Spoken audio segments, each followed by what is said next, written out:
This is TWiT.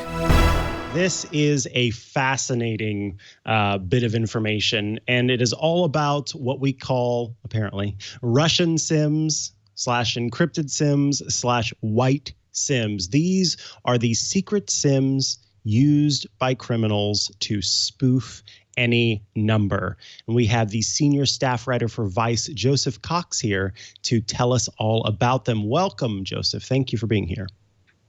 Hey, thanks for having me. Appreciate it. Yeah, I appreciate you writing this piece. So let's start things off. If someone were to come across the term Russian SIM or white SIM, can you give us just kind of a basic definition of what makes this SIM card unique, or what it is about this SIM card that people should know? Sure. So, yeah, as you said, they have lots of these different names and they have lots of different capabilities. Some will spoof your number. Some will add, albeit a quite funny sort of masking to your voice. So you can have something that sounds a bit like Darth Vader, or a woman perhaps, or a child is what some of the other ones do. And then more seriously, some allow you worldwide data roaming that you can buy anonymously, so you don't, have to go to AT&T or whoever and give them your name and address. You can get these from people in the know or from shady companies. But generally speaking, these SIMs all offer some sort of security benefit, even if sometimes, it could be a little bit of theatre rather than substance. But we focused on the number spoofing specifically because ordinarily, to do spoofing, you may have to have some sort of technical know-how, but with this, you pop the SIM in your phone, you type in a few digits, and you can just pretend to be anybody you want. So I can phone up and be, hey, I'm the bank, and convince someone to give me maybe their social security number. Maybe I could pretend to be Apple and say, hey, someone got into your iCloud account, please give us your password and we can help out. So there's lots of different ways it could be used here. Yeah, it seems like of all of the things that these SIMs can do, this is the one that would affect everyday people more often than maybe some of the other features that it offers. I'm curious, how does this SIM differ from? Because we've heard about, I think it was the CEO of Twitter, Jack Dorsey, who was at some event and they ended up spoofing his phone number in order to send a tweet from his account. And we've talked in the past when we talk about having two-factor authentication, using the SMS method of having a number sent to you via text message, that can potentially be you can have some interference there. So can you talk about how these SIMs differ from that type of technique for phishing? So very generally speaking, an attack that a lot of people see nowadays is called SIM jacking, which is where I'll ring up Verizon, I'll ring up AT&T or whoever, give them the date of birth, maybe an SSN, and I'll pretend to be someone else. So I could phone up, say, hey, please start sending text messages to this new number or this new SIM, and then you can start receiving messages as if you're the person. The way this differs is that you sort of send messages as if you're the person. So it's only one way. You can't, totally pretend to be this person. But if I wanted to be a bank and try to scam somebody, I could do that. If I wanted to, say, blackmail somebody or do some sort of other crime, I could sort of cover my tracks by just using a random number.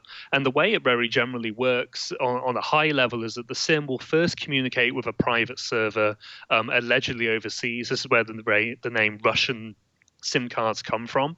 Other sources I spoke to said some numbers are actually from Estonia. Others, someone in the criminal world who sells these SIMs said poor countries without specifying further what exactly that means. But basically, the SIM will communicate with a server there overseas, and that server will then make the call on your behalf. So it's sort of a little hop that does that process for you. But the main difference is, yes, that you pretend to be someone on the outgoing sort of direction rather than the ingoing. Gotcha. Now let's talk about the legality of these SIMs, because you kind of touch on the fact that inherently there's nothing illegal about the SIMs themselves. Does that mean that anyone could pick up one of these SIMs if they wanted to, and it's more about the action that you take afterward that could make it illegal? Yeah, I think that's fair to say. I mean, something that didn't get into the piece, but we definitely saw while researching, is that some of these middlemen, shady companies, they very explicitly go to pains to say on the website, hey, this protects you from the police. This can help you against law enforcement. Also, it's totally legal, so don't worry about it. And it's kind of interesting how they're trying to do both of those messages at the same time. I mean, if it's legal, why would I need to worry about the police? But yes, in and of themselves, they're not illegal. It's just a SIM card. It's just routing calls. That's all it's doing. But of course, if I go and pretend to be a bank, that's going to be fraud, maybe wire fraud charges. If I'm pretending to be Apple to get into someone's iCloud account, that could be a hacking charge. So yeah, as you suggest, it's sort of what you do with the SIMs afterwards that matters. And I suppose that, extends to all sorts of other technology. We've written about encrypted phones before and how police have targeted those, which are a little bit different. They do end-to-end encryption on the device itself. Those aren't illegal, but they're heavily used by drug traffickers, weapons traffickers, and organized criminal elements. So it's certainly how the technology is implemented and used where it actually leads to sort of the legal issues.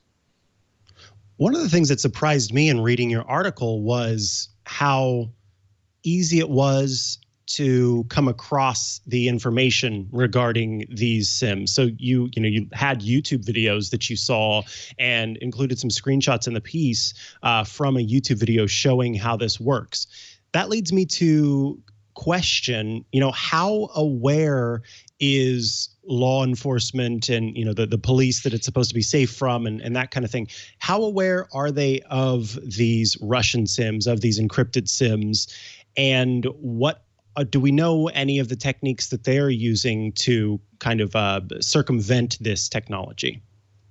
Yeah, they're definitely aware of it. I mean, the piece opens with this person phoning me up and saying, hey, do you provide information to the National Crime Agency, which is basically the UK's version of the FBI, right? And I said, no, obviously as a journalist, I don't do that.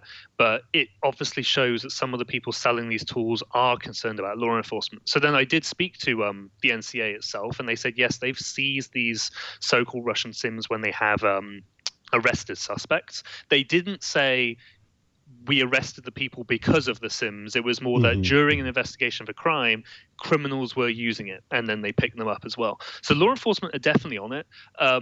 This was not what was told to me by the agency, but I would speculate that these SIMs, and this sort of comes up later on in the piece, these SIMs may not be as bulletproof or secure as the criminals make them out to be. And if I'm a law enforcement agency and I know that criminals are sourcing their SIM cards from one particular provider, I'm going to keep a very close eye on that provider without necessarily shutting it down straight away. I mean, whenever you connect to a phone network, there's metadata on what tower you're using, the call you're making, all of this other sort of very valuable information to law enforcement.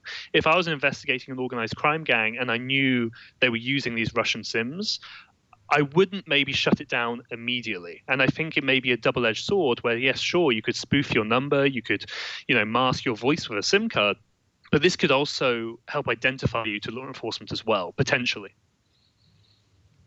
And Jason, you said you had a question? Oh, yeah. Sorry. So you mentioned just now the source that kind of spawned the article to begin with. And then you also mentioned the article that this source that reached out to you kind of gave you access, gave you information on these cards and everything. I'm just curious what their intention was if they actively sell these, as you mentioned they do through their own marketplace. What is their intention on kind of alerting this, making this more of like a known thing? Because otherwise, maybe it sits beneath the radar a little bit more than it does now that it's kind of exposed or out there more explicitly. Sure, yeah, of course, as you suggest, all sources have motivations, whatever they may be, to maybe get some publicity, potentially through a journalist. Obviously, that's not my intention, but it could be a side effect. Or maybe they want to screw over a competitor if they give up some other information. At least in this case, because we always put out a call for tips. Hey, if you have more information related to this industry or whatever, please get in touch. We would just love to chat to you. This person reached out and they just seemed like they wanted to talk about this sort of stuff. It was only later when I started asking very specific questions like, so how exactly technically does this SIM card work? They kind of stopped wanting to answer my questions. So I don't think it was necessarily to get a load of publicity. It felt like they honestly just wanted to talk about it. Maybe they were a bit of a fellow geek who wanted to chat telecom security.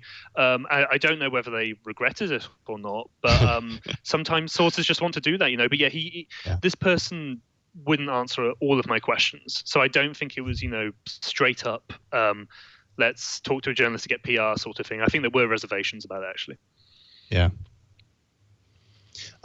So one of the other questions that I wanted to touch on, or one of the points that you kind of talk about in the article, and you briefly mentioned it there, it's just the overall idea that maybe this technology or this method is not as anonymous and as sort of Loctite as it seems to be, because you talk about ways that law enforcement currently use, or the government uses, to track individuals, and it may be that the SIM doesn't give what is actually being said via text messages on the phone and between that phone and another phone, but that location information can still be gathered from the device, and that comes from the fact that cell phones got a cell phone, so to speak. So can you touch on that a little bit, please? Yeah, sure. So, I mean, whenever you use a phone, it is constantly communicating with cell phone towers around it. Let's say I'm on, I don't know, T-Mobile network or whatever, but I'm just near a bunch of Verizon towers. It's still going to connect somewhat, and it's still going to triangulate my position based on the 3 or the several closest towers. And it just does this, as you say, in virtue of being a cell phone. The cell phone network has to know where to send text messages, where to route calls as well. And just by joining that network, you are giving up that information. This is why some criminals, or even much more high-profile people like terrorist leaders, simply will not use phones, because it gives away that sort of location. And yes, you may have one of these SIMs. It could do sort of these interesting or novel things in very particular circumstances, but simply in virtue of having a SIM card, of connecting to a network, you are still going to be generating some sort of information in the process. I mean, this is why intelligence agencies will be very strict on, don't ever have this phone at your home, for instance, because then another intelligence agency could identify you or find out where you live. Obviously, it depends who you are and who your adversary is, be that a nation state or whoever it may be. But for individual privacy, it can still be an issue. I mean, we reported a while ago that AT&T and Sprint and T-Mobile were selling the phone location data of ordinary people. That has now stopped, but it does show that the phone network is sort of this forgotten relic that never really got fixed, and everyone kind of moved over to the internet and then forgot about SS7 networks and the phone networks, and we're still dealing with the same issues that we were 10, 20 years ago. Joseph Cox, I want to thank you so much for this article. I think it's super fascinating, and folks should go and check it out, read more about it, and subscribe to the cybersecurity podcast, Cyber, as well. If folks want to follow you online, where can they go to do so? Yeah, thank you for the cyber shout out. I appreciate that, actually. So my Twitter is Joseph F. Cox, and then there are other details there, or just motherboard.vice.com is our main tech URL. Beautiful. Thank you so much for joining us. We appreciate it. Thank you. Take it easy.